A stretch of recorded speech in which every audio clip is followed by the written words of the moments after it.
დღეს ახალი სტილით 27 მარტს წმინდა მართლმადიდებელი სამოციქულო ეკლესია იხსენიებს ღირს ბენედიქტეს, წმინდა აღმსარებელ ებრსქიმონს.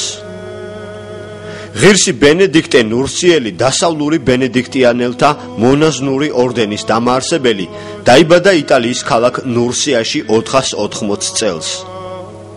14 წლის ყმაწვილი მშობლებმა რომში გაგზავნეს სასწავლებლად, მაგრამ ირგვლივ არსებული უზნეობით შეწუხებულმა გადაწყვიტა ცხოვრების სხვა გზა აერჩია.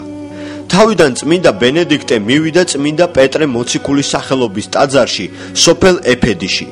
შემდეგ კი მთებში გაიხიზნა. აქ ის შეხვდა განდეგელ რომანოსს, რომელმაც ბერად აღკვეცა და აჩვენა გამოქვაბული, სადაც უნდა ეცხოვრა.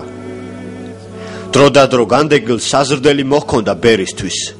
წმინდა ბენედიქტემ 3 წელი ცდუნებებთან სასტიკ ბრძოლაში გაატარა და სძლია მათ. მალე მის ირგვლივ შეიკრიბა ხალხი, რომლებსაც უნდოდათ მისი ხელმძღვანელობით ეცხოვრათ უდაბნოში.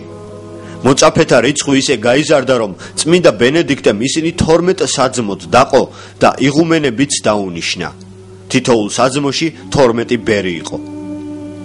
წმინდა ბენედიქტეს მიერ დადგენილი მკაცრი წესები ყველას არ მოსწონდა და ღირსი მამაც ხშირად ხდებოდა საგანი უსაფუძვლო მითქმა-მოთქმისა და დევნისა. ბოლოს ის დასახლდა კამპანიაში და კასონის მთაზე დაარსა მონტე კასონის მონასტერი, რომელიც დიდი ხნის მანძილზე დასავლეთის ეკლესიის საღვთისმეტყველო განათლების ცენტრი იყო. თითოეული ახალ მოსული მთელი წელი მორჩილებაში იყო, რათა ტიპიკონი ესწავლა და მონასტრულ ცხოვრებას შეჩვეოდა. ტიპიკონის დაცვა აუცილებელი იყო ყველასთვის. უფალ სათნო იყო წმინდა ბენედიქტეს ღვაწლი და წინასწარ ხედვისა და სასაულთქმედების ნიჭით დააჯილდოვა. მან თავისი სიკვდილიც წინასწარ განჭურიტა.